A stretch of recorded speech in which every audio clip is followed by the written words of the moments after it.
আর যা রাত্রে ঢাকা শহরে কি যাইব হেতারা না জানে, ডরে দরজা আমি ডাহা মাহফিল দিছি না লেগা। ঢাকা শহরে যে টিএসসিতে, তারপরে বিভিন্ন 5 স্টার এই যে ইয়াগুলা হোটেলগুলাতে আজকে কি যাবে 31st নাইটের নামে ইংরেজ সভ্যতায় না, সেটা মদে জুয়ায় বেড়ায় বেরিয়ে নর্তকিয়ে গায়কিয়ে মুসলমান সত্যি বেড়াতো না। টুফি মাথার দিয়ে আটলে মুসলমান, দাড়ি রেখে আটলে মুসলমান, পাঞ্জাবি গাও দিয়ে আটলে মুসলমান বেড়া।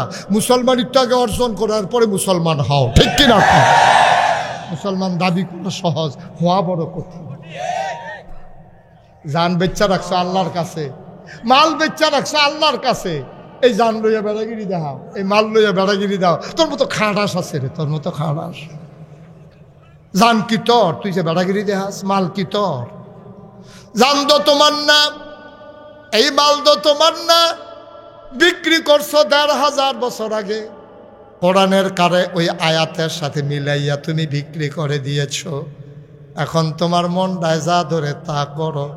কুদ্দুরা মনে রাখো, জানডা যার, তিনি যেমনে কয় জানের এমনে চালাইবা।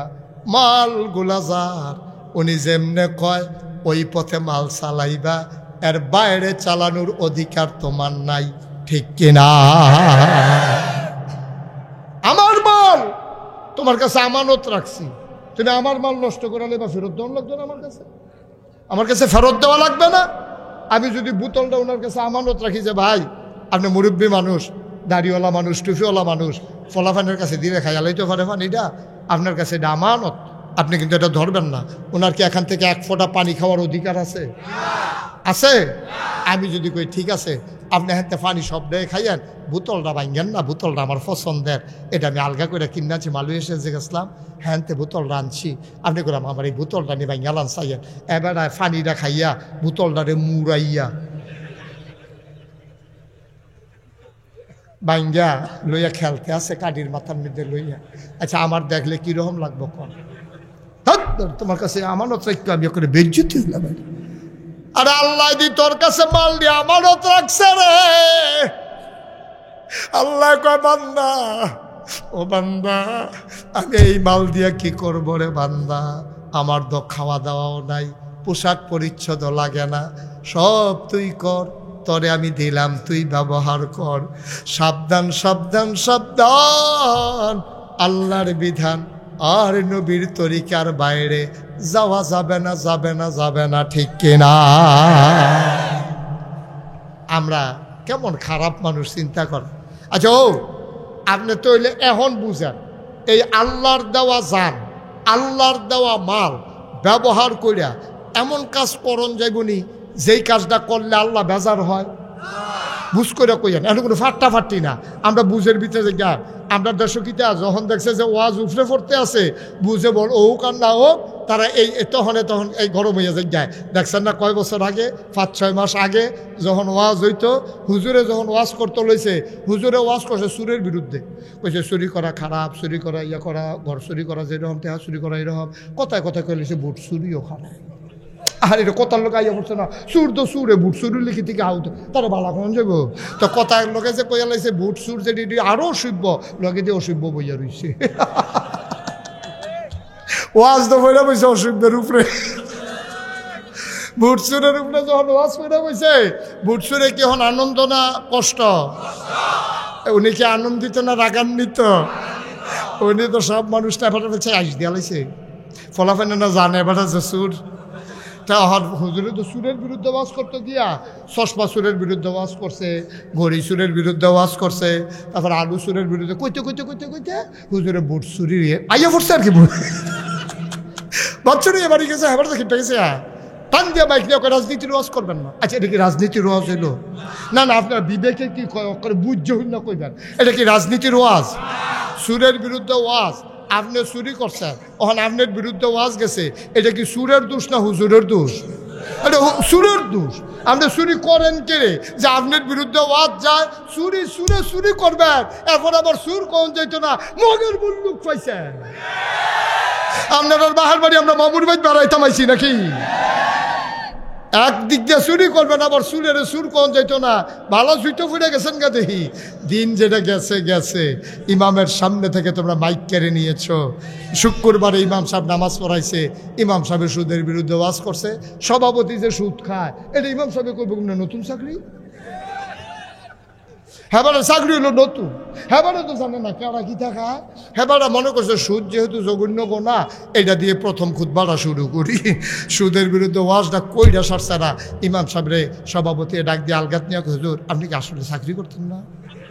কারণ বললেন কি 50 জনের ভিতরে ইন্টারভিউ দিয়ে ফার্স্ট হয়েছি, চাকরি না করণের লেগিয়া আমি চাকরি করতাম না, আপনার কইল কাটা কয় না, ওয়াজের নমুনা কয় আর কি।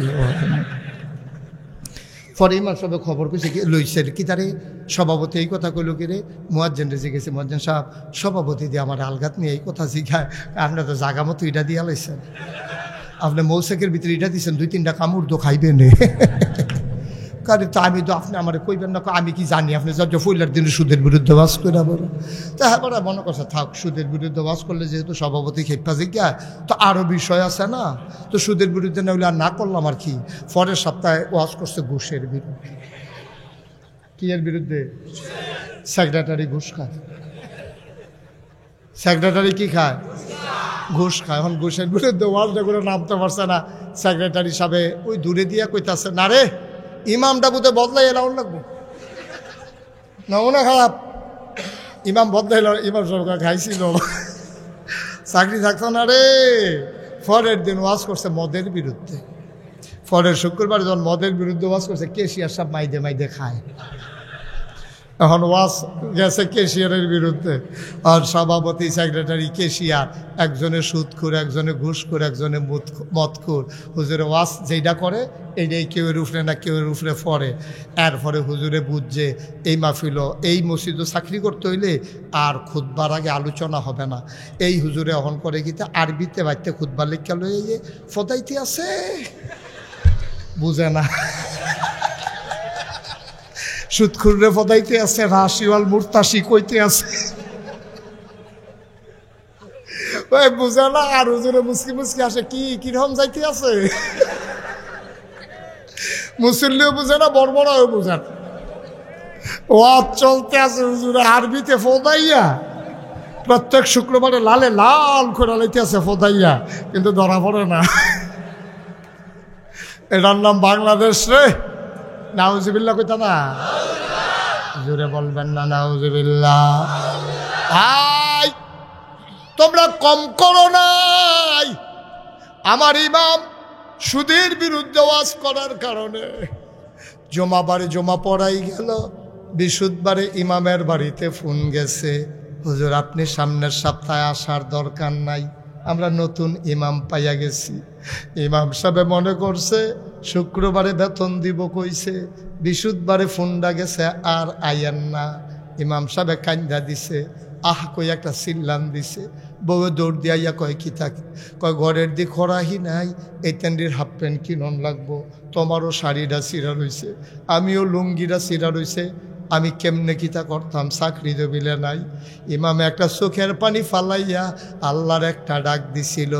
আল্লাহ কয়, আল্লাহর নবী কয়, লা হিজাবা বাইনাহু ওয়া বাইনাল্লাহ, যার উপরে তুমি জুলুম করছো, বিশুদ্ধবারে যে তার চাকরি খেয়া লাইছো, এটা তার উপরে তুমি জুলুম করছো। লা হিজাবা বাইনাহু ওয়া বাইনাল্লাহ, তার মাঝে আল্লাহর মাঝে কোনো পর্দা নাই। সে আল্লাহ বলে ডাকটা দিতে দেরি রে, কবুল হইতে দেরি না। নবী কত বড় ধমকটা দিয়া রাখছে, ওলামায়ের লগে মস্কারা করো, ওলামায়ে কেরামরে টিটকারি মারো।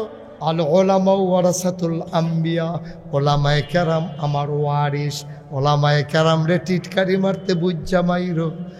নাতিরে টিটকারি মারলে দাদার কলজাত লাগে, বাচ্চারে থাপ্পড় দিলে মার কলজা ছিঁড়া যায়, আর আলেম ওলামারে ধমক দিলে টিটকারি মারলে চাকরি খাইলে আমার নবীর কলজা ফাইটা যায়, ঠিক কিনা? ওলামায়ে কেরাম নবীর ওয়ারিস। তুমি কিচ্ছু বুঝো নাই, তুমি কোনা করলে তোমার পক্ষে কথা কই না নাই। তুমি যদি কোনা করো, তুমি সাধারণ মানুষ, তুমি মন্ত্রী, তুমি এমপি, তুমি বিরাট বড় অফিসার, তোমার পক্ষে কথা বলার কেউ নাই। আমার মুয়াজ্জিন যদি গোনা করে, আমার আলেম যদি গোনা করে, আকাশের পাখিগুলা কান্দে। আল্লাহ ডাক দেয়া কয়, কি রে পাখি কান্দস কেন? কই যে লক্ষ্মীবর্দির ইমাম সাহেব শুধু একটা গোনা করে লাইছে, আমরা পক্ষ হয়ে মাপ চাই, আপনি মাফ করে দেন। পাখি ওনার পক্ষ হয়ে মাপ চায়, নদীর মাছ ওনার পক্ষ হয়ে মাপ চায়, গর্তের পিপিলিকা ওনার পক্ষ হয়ে মাপ চায়। আল্লাহ আল্লাহ, আলেম মানুষ বুঝতে পারে নাই, শয়তানের ফেরে পরে একটা গোনা না হইলে কইরা লাইছে আর কি। আমরা পাখিরা মাপ চাই, আমরা ওই মাছেরা মাপ চাই, ওই পিপিলিকা মাপ চাই, আপনি মাপ করে দেন। কোন জায়গায় তোমরা হাত দিছ তোমরা বুঝো নাই। আমারে অনেকে জিগাইছে, হুজুর গত সরকারটা যে ফতন করলো, আপনি তখন সিহন অনেক কথা কন, আপনি খেয়াল করছেন কে রে ফতন হয়েছে? আমি কইছি 101টা কারণ আছে। কয়টারে? আমারে অনেকেই জিগাইছে যে হুজুর এই গত সরকারটা যে ফতন হইল, আপনি তো অনেক সিহন কথা কন। আমি যত সিহন কথা কই, নোয়া খেললে হুজুরের মতো কোনো পারি না। কথা তো একটা মনে পড়ছে, এটা কি কয়ে লিতাম রে? নোয়াখালী হুজুর চেয়ারম্যান সাহেব এক এলাকাত নোয়াখালীর হুজুরে যে গেছে ওয়াজ করতো, তো হুজুরে কইছে, আপনারা যে নফল লইয়ে দৌড়াদৌড়ি করেন, ফরজের খবর কিটা? ফরজ বাদ দিয়া নফল লইয়ে কি দৌড়াদৌড়ি? ফরজ ঠিক রাখবেন, সারা জীবনের নফল মিলাইলেও একটা ফরজ কোনো হইতো না। হুজুরে যখন এই ওয়াজ করছে, একবারটা মাহফিলের মাইদে বইয়া বইয়া করতে আছে, নফল নামাজ পড়লাম, নফল তসবিহ তাহলিল পড়লাম, নফল রোজা রাখলাম। হুজুরে দি কয় নফল বিলে সব ফাও গেছে, তো এই মেহনত করলাম কাল লাগিয়া। তো যখন হুজুরে কই আসছে, হুজুর কয় কি প্রশ্ন আছে? কই কি প্রশ্ন?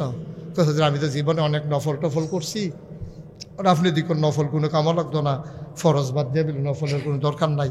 হুজুর এখন এই নফল যে করলাম, আমার নফল লিখি সবজি মিলেইও একটা ফরজ হইতো না? আপনি কয়টা নফল মিলাইলে একটা ফরজ বানান যাইব, এটা হুজুর কইয়া দিলে কয়টা বাড়াইয়া কইরা লাইতাম। হুজুরকে জীবনে অনেক প্রশ্ন করছে, এই প্রশ্ন তো কেউ করতে শুনছি না, যে কয়টা নফল মিলাইলে একটা ফরজ হয়, এটা আমি কই পাই? আমি সেইটা কোনো কিতাবও তো এইটা পাইছি না, যে কয়টা নফল মিলাইলে একটা ফরজ হয়। এই পর্যন্ত কত কিতাব পড়লাম, হ্যাঁ এইটা তো কোনোখানো সিফা সাফা তো পাইলাম না। হাসিও ফিরালেছি অনেক, পাল্লা পাইলাম না, ঘটনা কিতাব। হুজুরের কতক্ষণ দুম ধরে বইয়ে থেকে কয়, এটা কিতাব দিয়ে হইতো না, এটা মুগুইটা জবাব দেওয়ান লাগবে। হুজুরে কয় কি তারা জিজ্ঞাসা? কয় না জিজ্ঞাসলাম হুজুর ওই কয়টা নফল মিলাইলে একটা ফরজ হয়? হুজুরে মুচকি হাসি দিয়া কয়, যতটা সুপারি গাছ মিলাইলে একটা নারকেল গাছ হয়। 1 কোটি সুপারি গাছ মিলাইলে তুমি যেমন একটা নারিকেল গাছ বানাইতে পারবা না। বা 1 কোটি সুপারি গাছ যদি মিলাও, একটা নারিকেল গাছ বানাইতে পারবা না। সারা জীবনের নফল মিলাইলেও ফরজ নামাজের ফজরের ফরজের একটা সাজদার সমান বানাইতে পারবা না। ঠিক কিনা? আরে ফাগড়ি বান্ধন সুন্নত, এটা তো ঠিকই আছে, এটা না করে কেডা? নাগাইশের হুজুরে মাহফিলও কইছে ফাগড়ি বান্ধন সুন্নত। তে কয় জীবনে তো এই ফাগড়ি আর বান্ধা গেলাম না। হুজুরে তো কয়টা সুন্নত, তে মাহফিল ডাকতে বারুইয়া আলগাত গিয়া লাঙ্গিটা টান দিয়া সিরা মাথাত ফাগড়ি বান্ধা লাইছে। ওইসে সুন্নত আদায় হইছে না? কথা না, সুন্নত আদায় হইছে। তো তারে জিজ্ঞেসে কি, তারে তুই যন্ত্রপাতি দেহাইয়া মাথার মধ্যে লুঙ্গি বান্ধা আরতে আসত? কাও নাগাইশের হুজুরে কইছে ফাগড়ি বান্ধন সুন্নত, তোমরা তো কিছু টের পাও না, তো কিছু এখান থেকে বোয়ান না। বসো বসো বসো, বুঝে না বইয়া দাও শিবা দিয়া কান্টিফি তাদের যথা দিয়ে বইলা দাফনা তুফনা আলগে করে, হ্যাঁ জোরে দিও না, বোয়া পর্যন্ত দিয়ে আর তলে নিও না। হ্যাঁ মার হাবা কয় না রে। ও ভাই, নাগাইশের হুজুরে তো ঠিকই কইছে ফাগড়ি বান্ধ সুন্নত, কিন্তু লুঙ্গি খুললা না। লুঙ্গি ফিন্দাটা হইল ফরজ, নাভি থেকে হাঁটু পর্যন্ত ঢেকে রাখা ফরজ। এইটা ঠিক রাখিয়া এরপরে পাঞ্জাবি গাও দিও, এরপরে টুপি মাথা দিও, এরপরে না তুমি ফাগড়ি বানবা। তোমার পাঞ্জাবি নাই, পায়জামা নাই, লুঙ্গি খুললা তুমি ফাগড়ি বানতে আসো আব্বা, এটা সুন্নত না, আগে ফরজ তারপরে সুন্নত। আরও সহজ করে কই, আপনি ভাত খাইতেন বইছেন, অহন আঁকে দিব তরকারি, আপনারা কোনো মুরগাও দিছে না, আপনারা মাছও দিছে না, ভাজিও দিছে না, সবজিও দিছে না, সালাদ আন্ডা দিছে, আপনার কি আনন্দ লাগবো না? সেট উঠবো?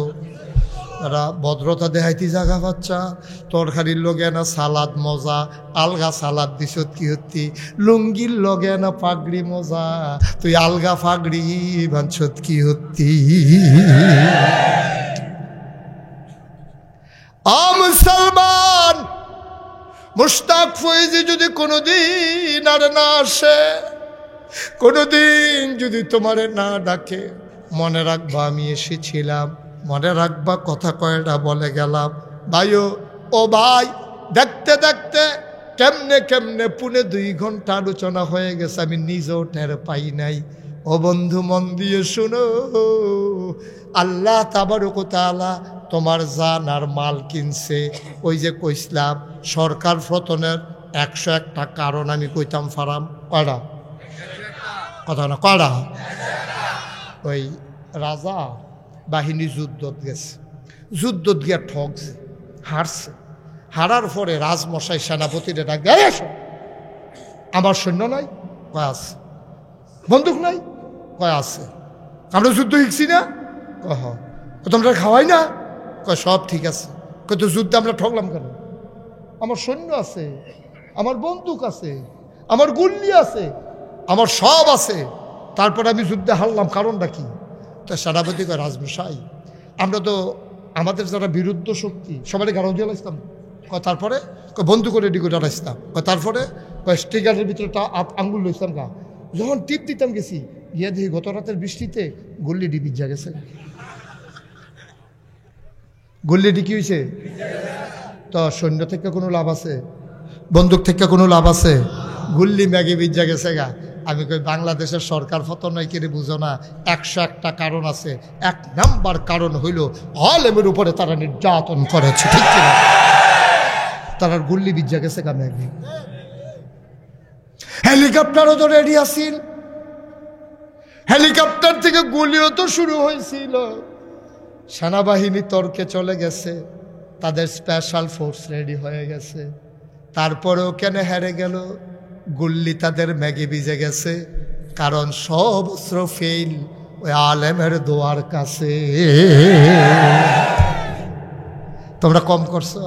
ওই যে কইছিলাম মসজিদের ইমামের চাকরি খেয়ে ফেলেছ, ইমাম রাত ভর তাহাজ্জুদ পড়ে কেঁদেছে, আল্লাহর আরশ পর্যন্ত কেঁপেছে, আলেম ওয়াজ করতেছে মঞ্চে, তোমাদের বিরুদ্ধে কথা যাওয়ার কারণে আলেমকে বেজ্জতি করে নামিয়ে মাইক টেনে নিয়েছো, ঠিক কিনা বলো? আমি বলেছি যে দিন গেছে একেবারেই গেছে, এই দিন আর ফিরে আসবে না। তোমার বাবার বাড়ি আমার বাবার বাড়ি না, বাধা আসবে তো লড়াই হবে।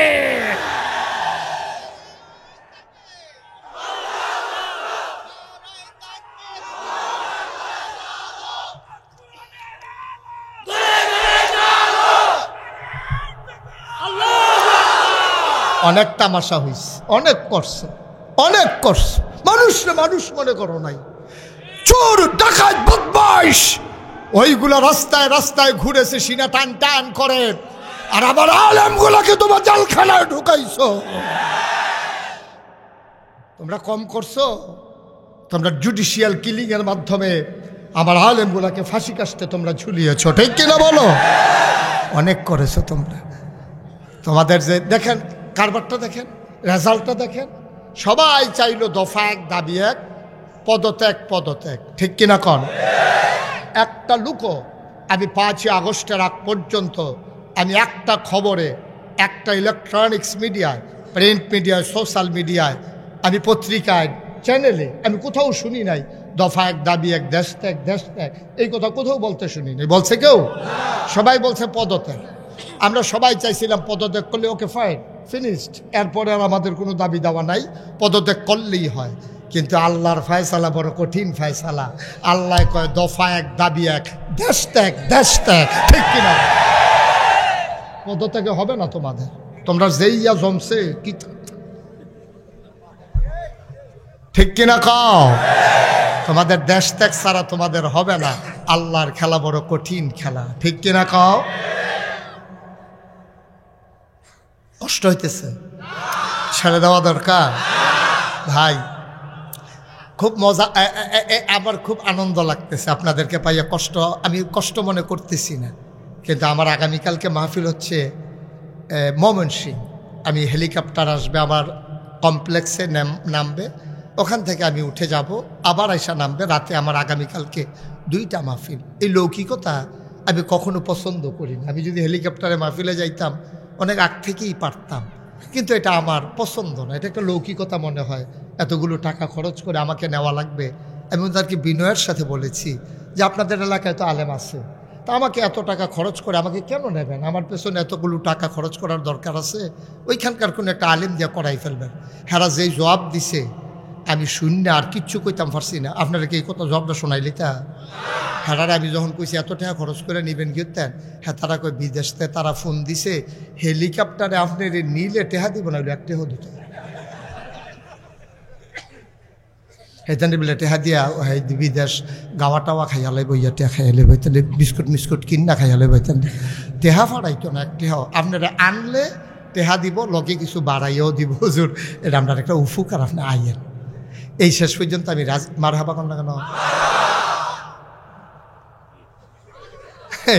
বুদ্ধি করে তারে লই আইছে, কারণ এবার জানে আমার মাহফিলতে উঠতে পারতো না, তারে তে আইতো চাইছে না। তারে তুই ল না হইলে আমি মাহফিলতে উঠতাম পারতাম না। কি কি বুদ্ধি শিখছে আমরা তারারি। মাহফিলতে উঠনের 2টা বুদ্ধি আছে। একটা হইলো একটা বাচ্চা লইয়া যাইতেন,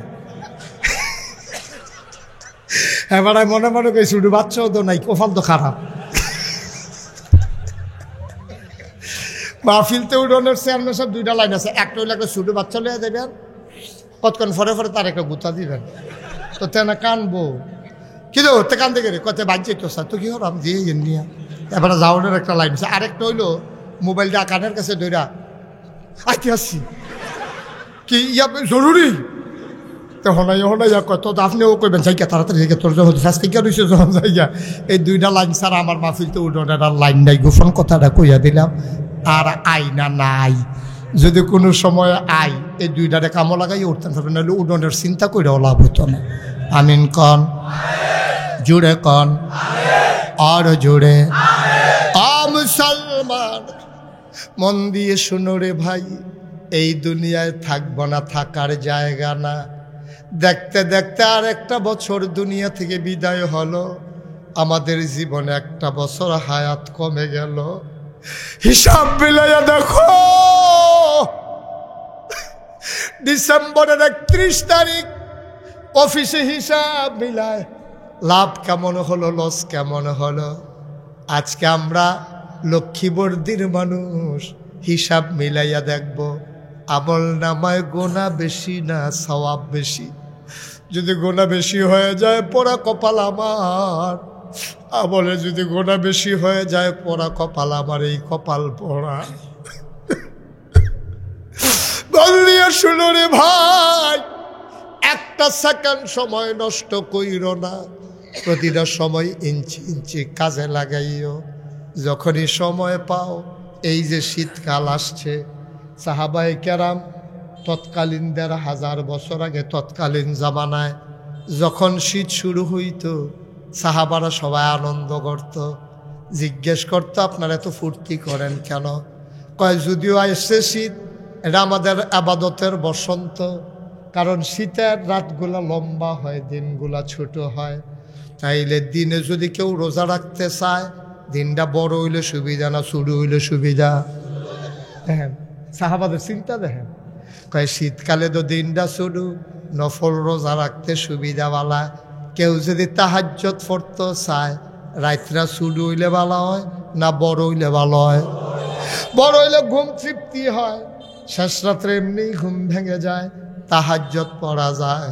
লক্ষ্মীবর্দির মানুষ অনুরোধ করে বলে যাই, আমল আমাদের কমে গেছে, আমাদের আমল নাই রে।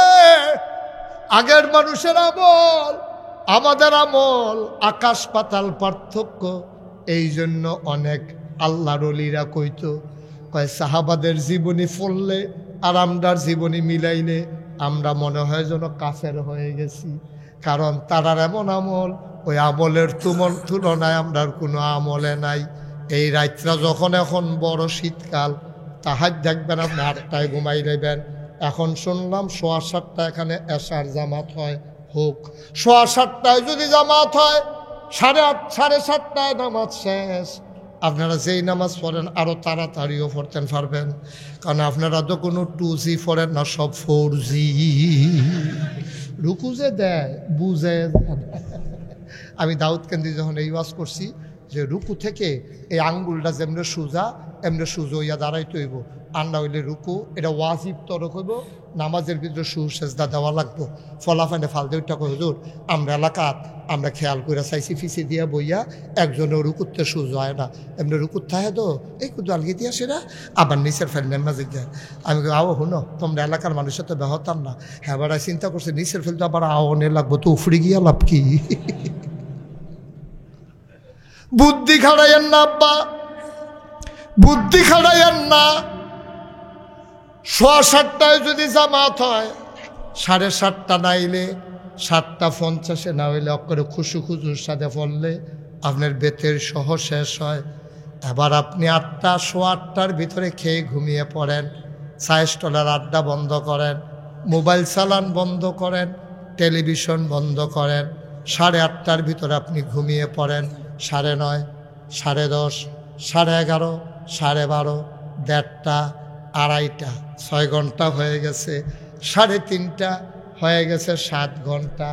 7 ঘন্টা একটা সুস্থ মানুষ ঘুমাইতে পারতো না, না পারতেও তো না, বহুত কি আবার পারলে না বহুত হইতো, তে পারতো এনাতে গইরাইতে পারবো, ঘুমাইতে পারতো না। 7 ঘন্টা পরে যেটা দেখবা উঠে না, তার তাড়াতাড়ি ডাক্তার দেওয়ার দরকার। তার শরীরটা সুস্থ না, তার শরীর খারাপ, অথবা সে ডাইল ডুইল বোধহয় খাইছে, আর না হইলে ইয়াব্বা খাইছে, না হইলে আঞ্জা দিয়াতে গাঞ্জা খাইছে, একটা না একটা কিছু কারবারতে গড়াইছে, না হইলে 7 ঘন্টার পরে তার ঘুমনের কথা না, 7:30 3:30 তোমার ঘুম ভাঙ্গার কথা। তোমার ফজরের নামাজের সময় হয় প্রায় 5:30 কাছে গিয়া, তাইলে 3:30 5:30 2 ঘন্টা তুমি ইচ্ছা মতো তাহাজ্জুদ পড়তে পারো, গইড়াইয়া কান্তা পারো, ডাক দেও না নাই তোমারে। তুমি তো দিনের বেলা আবাদত করে মজা পাও, আল্লাহর ওলি যারা নবীর সাহাবা যারা, তারা দিনের চাইতে রাইতে মজা পাইছে বেশি। এইরকম একজন মহিলা ছিল, নাম রাবেয়া বসরি। এবিডি সারাটা দিন মানুষের ঘরও কাম করতো, যখন সকলে ঘুমাই সারত এবিডি উঠতো, উঠতা সেটা অজু করে ফইলে আল্লাহর লোকের কতক্ষণ কথা কইতো, আল্লাহ ও আল্লাহ তুমি খেয়াল করে দেখছো নি, এখন কিন্তু কেউ জাগনা নাই, পাখিগুলো আপন নিরে ঘুমিয়ে পড়েছে, গরুগুলো গোয়াল ঘরে ঘুমায়, বেওয়ারিশ কুকুরগুলো নিরাপদ আশ্রয়ে ছোট্ট শিশু মায়ের বুকে ঘুমায়, প্রিয়তম স্বামী প্রিয়তমা স্ত্রীকে নিয়ে ঘুমিয়ে পড়েছে, কেউ জাগনা নাই, সব ঘুমায়। তুমি তো ঘুমাও না আর আমিও ঘুমাই নাই, তুমি ঘুমাও না আমি ঘুমাই নাই। আল্লাহ ও আল্লাহ, খেয়াল করে দেখলাম, কথার ওজন দেখেন, খেয়াল করে দেখলাম আমি সারা, খেয়াল করেন আমি সারা তোমারে ডাকার মতো অনেক বান্দা বান্দি আছে। রাবেয়া কয় কথা ঠিক নেই, আমি সারা, আমি মুশতাক ফয়েজি সারা, আমার চেয়ারম্যান সাহেব সারা, আমার হুজুরে সারা, আমার সভাপতি সারা, মনে করেন আমরা সবাই সারা আল্লাহরে ডাকার মতো লোক আছে নাকি নাই? রাবেয়া কয়, কান্দে আর কয়, আল্লাহ আল্লাহ ও আল্লাহ, আল্লাহ গো আমি সারা তোমার ডাকার মতো তোমার অনেক বান্ধা আছে, মনটারে নরম করে দাও ভাই, একেবারে লার হয়ে যাও, আল্লাহর সামনে হাজিরা দিয়ে দাও, আমার লগে মিলাইয়া মিলাইয়া তুমি মনে কও আল্লাহ আল্লাহ আল্লাহ আল্লাহ, আমি ছাড়া তোমার অনেক বান্দা আছে বান্দি আছে তোমারে ডাকার মতো। কিন্তু খেয়াল করে দেখলাম তুমি ছাড়া আমার আর একটাও আল্লাহ নাই। তুমি আমার একটাই আল্লাহ, তুমি ছাড়া আমার আর আল্লাহ নাই। আমি ছাড়া তোমারে ডাকার মতো আছে, তুমি যদি আমারে তারাই দাও তোমার ডাকার মতো আরো বান্দা বান্দি পাইবা, কিন্তু আমি আল্লাহ পাবো কই? তুমি ছাড়া তো আমার আল্লাহ আর নাই। আল্লাহু লা ইলাহা ইল্লাহ, তুমি তো আমার একমাত্র আল্লাহ, তুমি আমার একমাত্র আল্লাহ। আমি আল্লাহ কই পাইতাম? তুমি লাথি মাইরা তারাই দিলা, আমি আর আল্লাহ পাবো কই? আমি ডাকবো কারে গো আল্লাহ? রাবেয়া কান্দে আর কয়, আমি কি জান্নাত চাইছি তোমার কাছে? যারা জান্নাত চায় জান্নাত দিয়ে দিও। আমি কি জাহান্নাম থেকে বাঁচতে চাইছি? তোমার মনটায় ধরলে আমারে জাহান্নামে দিয়ে দিও। ওজন, কথার ওজন দেখো রে ভাই।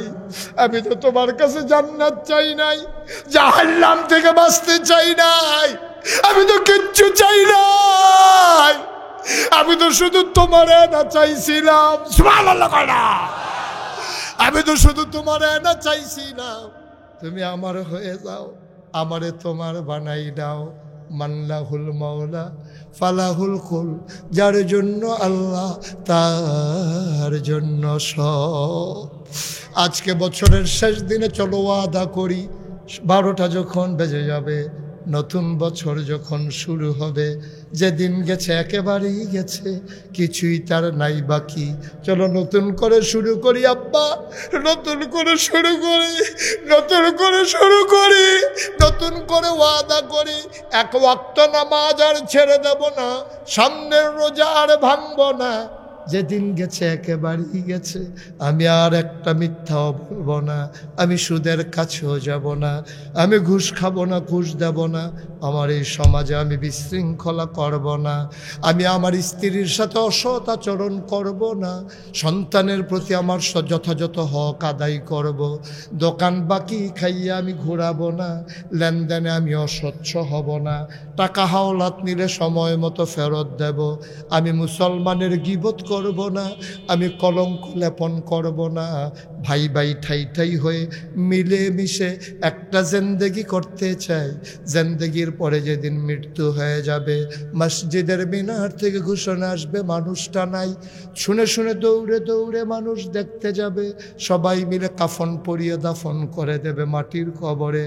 নতুন বছরের শপথ হোক, নতুন বছরের শপথ হোক, যেদিন মাটির কবরে শুয়ে যাব, সবাই দেখুক মাটির কবর, আমি যেন কবরে গিয়া দেখি মাটির কবর মাটি নাই, মাটির কবর জান্নাতের টুকরা হয়ে গেছে। আমার কাছে জিন্দেগি চাই নাকি চাই না?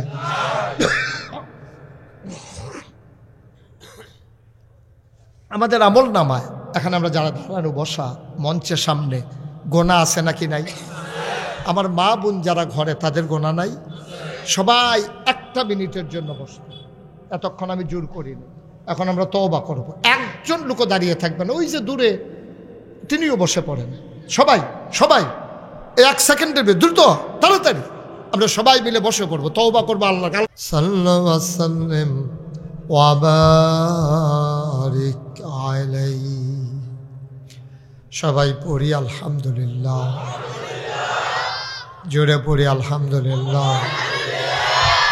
আল্লাহ তাবারক ওয়া তাআলার দরবারে আমরা লাখ কোটি শুকরিয়া জ্ঞাপন করছি, জেনে আমাদেরকে ঐতিহ্যবাহী ঐতিহ্যধন্য নারায়ণগঞ্জ জেলার ২৫০০ উপজেলার লক্ষ্মীবর্দী উত্তরপাড়া যুব সমাজের উদ্যোগে আয়োজিত ১৩তম বার্ষিক ইসলামী মহাসম্মেলন উপলক্ষে আজ ৩১ ডিসেম্বর রোজ মঙ্গলবার বরকতময় দিন শেষে অন্ধকারের চাদর যখন পৃথিবী ঢেকে দিয়েছে, জানান দিয়েছে রাত হয়ে গেছে, হিমেল হাওয়া গা যখন ঠান্ডা করে দিয়েছে, কর্মমুখর কর্মব্যস্ত আনন্দ ঘন একটি দিন অতিবাহিত করার পরে স্বাভাবিকভাবে ক্লান্ত পরিশ্রান্ত অবসন্ন এ পিঠ যখন বিছানা চায়, দু চোখ যখন ঘুম চায়, এ দেহ যখন আরাম চায়, সকল আরামকে হারাম করে দিয়ে সুজলা সুফলা সোনার বাংলাদেশের এই সুন্দর জেলায় নারায়ণগঞ্জের একেবারে প্রান্ত সীমায় যিনি আমাদেরকে আসার বসার কিছু কথা শোনার সুযোগ করে দিলেন, হৃদয়ের সবটুকুন আবেগ উচ্ছ্বাস ভালোবাসা আকুতি কাকুতি মিনতি জমা করে মাবুদের শিখানো কালেমা দিয়ে চিৎকার করে সবাই পড়ি আলহামদুলিল্লাহ। জনাব সাহেবে সদর, আজকের এ মাহফিলের জনাব সভাপতি আলহাজ মোহাম্মদ শামসুল হক ভুইয়া, বিশেষ বক্তা আমার পূর্বে ঠান্ডাভাবে যিনি দিনের কথাগুলো তুলে ধরছিলেন হযরত মাওলানা আব্দুল মতিন বিন নাইম মুহতামিম লক্ষ্মীবর্দী হুসাইনাবাদ মাদ্রাসা। কোরআন তেলাওয়াত করেছেন হাফেজ কারি মোহাম্মদ বাইজিদ। মাহফিলের প্রিয় পরিচালক হযরত মাওলানা হাফেজ মুসা বিন ইয়াকুব। উপস্থিত হয়েছেন এ এলাকার বিভিন্ন মসজিদের ইমাম সাহেবান, ওলামায়ে কেরাম, বিভিন্ন মাদ্রাসার মুহতামিম, আসাতাজায়ে কেরাম, মুরব্বিয়ানে আজম, কলিজার টুকরা যুবকেরা, পর্দার আড়ালের মা ও বোনেরা, সবার প্রতি আমার আবারও আন্তরিক সশ্রদ্ধ সালাম, যিনি আমাদেরকে আজকের এই মাহফিলে আসার বসার এবং কিছু লোককে দাঁড়াই থাকার সুযোগ দিয়েছে।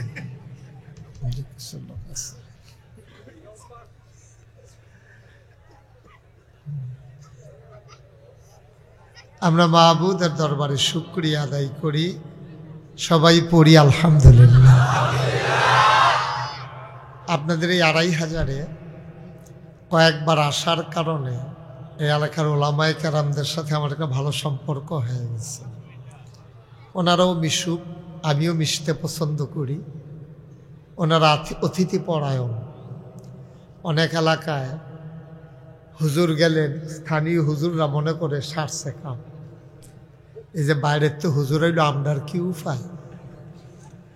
কিন্তু এই এলাকার আলেম ওলামারা দেখলাম খুব হৃদয় উজাড় করে একেবারে জড়িয়ে ধরে বরণ করতে জানে।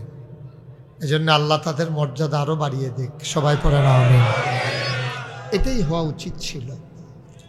আমাদের একটু কনজারভেটিভ মাইন্ড, আমাদের মনগুলো একটু ছোট। আমরা মেহমান দেখলে ভয় পাই, কিন্তু মেহমান দেখলে নবীজি খুব খুশি হতেন এবং সাহাবায়ে কেরামও খুব খুশি হতেন। মেহমান দেখলে তারা খুব খুশি হতেন। আল্লাহর এক বুজুর্গ ব্যক্তি মেহমান না আসলে খুব রাগ করতেন, অনেক সময় একা একা বসে কাঁদতেন, আহা আমার ভাগ্য ভালো, আমার মেহমান আসে না, আমার ভাগ্য খুব খারাপ যে আমার বাসায় মেহমান আসে না। তো লোকজন জিজ্ঞেস করছে, হুজুর মেহমান আসলে তো খরচ, তা আপনি কাঁদেন কেন? তুমি বুঝছো, আমারও তো খাওয়ায় আল্লাহ, আমার মাধ্যমে আল্লাহ মেহমান পাঠাইয়া আমারই দিয়া আল্লাহর মেহমানকে মেহমানদারি করায়, না কত বড় নসিবের ব্যাপার। সুবহানাল্লাহ বলবেন না? আমার কি ক্ষমতা আছে নাকি কাউকে মেহমানদারি করতে পারি? মেহমান হইল আল্লাহ, এই আল্লাহ পাঠাইছে আমার কাছে যে একজন মেহমান পাঠাইতেছি, তুমি তার মেহমানদারি করে দাও। তো মেহমানও আল্লাহর, খাবারও আল্লাহ, মাঝে দিয়ে আমি শাহিদারি করিয়া সওয়াব পাইতে আছি। সুবহানাল্লাহ বলবেন না? এই সুযোগ হাতছাড়া করে লাভ আছে? এই জন্য উনি খুব মেহমান না আসলে বেজার হতেন, মেহমান আসলে তিনি খুশি হতেন। বন্ধুগণ, একটা হিমেল হাওয়া আজকে বিকাল থেকে শুরু হয়েছে, ঠান্ডা বাতাস। এটা যে ঠান্ডা আমি বুঝলাম কেমনে, একটু আগে আমি হাত রাখছিলাম সোফার হাতায়, দেখলাম যে মোটামুটি একরকম আছে, এখন ধরে দিয়ে ঠান্ডা হয়ে গেছে, নমুনা খারাপ। আমার কাছে একটা গরম পানির বোতল আছে, যেটা পাওয়া যাবে নমুনা কীরকম খারাপ, কতক্ষণের ভিতরে দেখবেন নর্মাল হয়ে যাবে। আল্লাহ যেন কবুল করে, সবাই পড়ে আমিন। যারা মাহফিলে এসেছেন কষ্ট করে, আপনারা মাহফিলের জন্য একটা পরিবেশ করে দেন। হ্যাঁ, যাদের মোবাইলগুলো আছে দয়া করে মোবাইলগুলো বন্ধ করেন। এইভাবে রেকর্ডও হয় না, মাহফিল শোনাও হয় না। আপনি তো আমার আন্তরিক শ্রোতা, তা আপনি মোবাইলের দিকে তাকান 10 বার, আমার দিকে তাকান মাত্র একবার। এটা বন্ধই করেন, এটা আমাদের শত্রুই। এখন এটা দরকার নাই।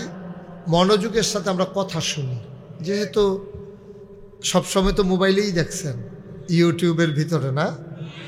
এখনও যদি ভিতরে চাইয়া থাকেন তো আর আমি বাড়ি শিখতাম, আমি ভিতরে থাকতাম, এটাই ভালো আছিল না। চেয়ারম্যান সাহেব আমার দিকে ঘুরে বসে, উনি মনে করছে বুট এইদিকে আমার দিকে চাইয়া লাভ কি, যে বুটের লাইন করে দিতেছি, আর আরেকটু দিকে আমার দিকে তাকাইয়া বসে। এই ওয়াজ তো এখন আপনি হ্যাঁ চাইয়া থাকলে কেমন মাস, এখন আপনি চাইতেও আমার দিকে সুবিধা হবে। আর আমার আবার অভ্যাস হলো দেখা দেখা ওয়াজ কর। যারা আসে, যারা ভলেন্টিয়ার আছেন, সাথে সাথে একটু বসাই দিয়েন ওই লোকগুলারে। ওই পার্শ্বে ডান পার্শ্বে কিছু জায়গা এখনও খালি আছে, ওইখানে পাঠাই দেন দয়া করে। তোমরা নয়েজটা বন্ধ করো, মাহফিলের মাইকের যে একটা আলাদা নয়েজ হয়, এটা বন্ধ করে দাও। ভিড় দিও না, ভিড় এখন নাই ঠিক আছে, কিন্তু একটা কেরকিরি একটা শীষ দেয় যে, এটা বন্ধ করে দাও, শীষটা বন্ধ করে দাও।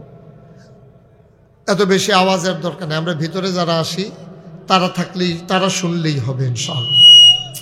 বন্ধ করতে কইতাম তো এটারে বাড়াইছি।